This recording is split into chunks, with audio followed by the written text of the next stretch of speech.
Il est resté debout pour la prière en Swahili. Baba yetu uliye mbinguni, jina lako litukuzwe, ufalme wako ufike, utakalo lifanyike duniani kama mbinguni.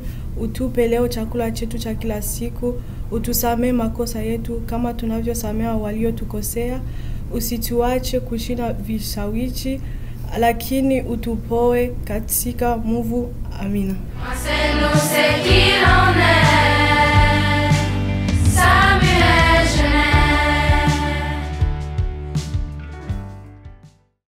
Bonjour les lasers! Saviez-vous que les déchets électroniques représentent environ 70% des déchets dangereux dans nos dépotoirs? C'est pourquoi le comité environnement organise une collecte pour ce type de déchets. Jusqu'au 8 février, vous pouvez apporter ceux-ci au secrétariat dans une boîte désignée. Ensuite, ces déchets seront rendus à un programme de recyclage spécialement pour eux. Voici quelques idées de déchets. Piles, téléphones, ordinateurs, écouteurs, appareils photo, haut-parleurs et montres. Participez en grand nombre, faites une différence.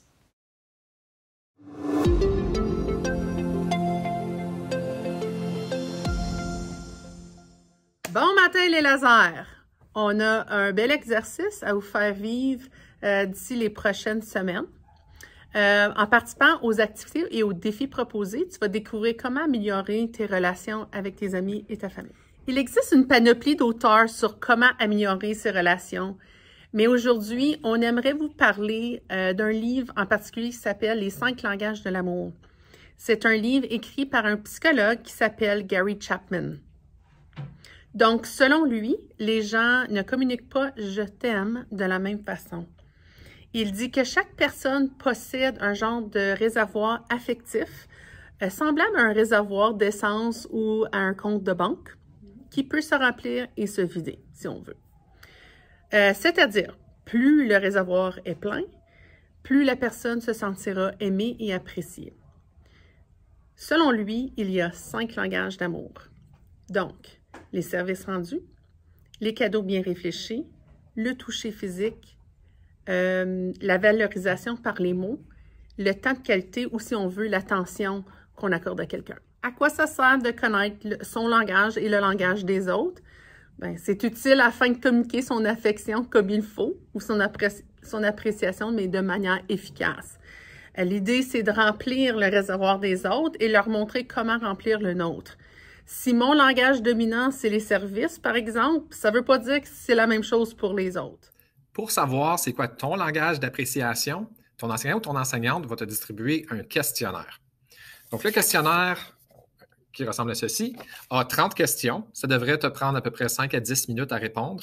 Puis pour chaque question, il y a 2 énoncés. Comme par exemple, est-ce que je préfère que quelqu'un, un ami ou quelqu'un de ma famille vienne voir mes spectacles ou mes joutes sportives, ou est-ce que je préfère quand on fait mon lavage pour moi?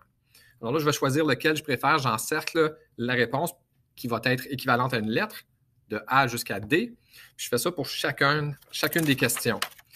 Des fois, tu vas peut-être dire « Ah, je ne suis pas certain entre les deux, lequel que je préfère qu'on fasse pour moi », mais tu peux aussi penser entre les deux, là, toi, lequel tu ferais pour montrer de l'appréciation à quelqu'un d'autre, lequel tu préférerais faire. Quand tu auras fini ton questionnaire, tu vas regarder à la fin et faire le total de chacune des lettres. Combien de fois tu as encerclé A, combien de fois tu as encerclé B, et ainsi de suite.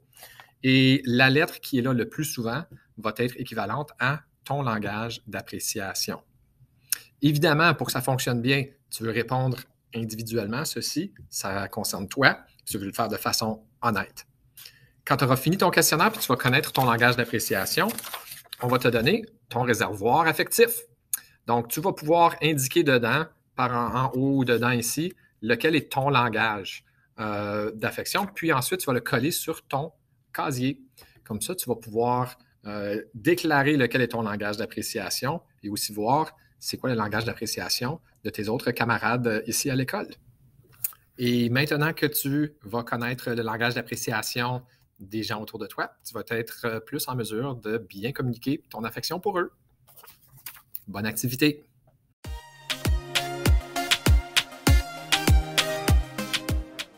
Pierre Toussaint était forcé en esclavage. Il était éduqué et gagnait son propre argent en tant que coiffeur, s'occupant même de ses propriétaires lorsqu'ils ne pouvaient pas s'occuper d'eux-mêmes. Pierre assistait quotidiennement à la messe et était dévoué au rosaire. Lui et sa femme, qu'il a libérée avec son propre argent, se sont occupés d'enfants orphelins et nécessiteux. Ils ont également adopté une fille qui est morte à l'âge de 14 ans. Pierre est décédé en 1853. La cathédrale Saint-Patrick à New York conserve ses reliques dans une crypte, où seuls les archevêques et les cardinaux sont enterrés. Saint Jean-Paul II l'a déclaré vénérable en 1996.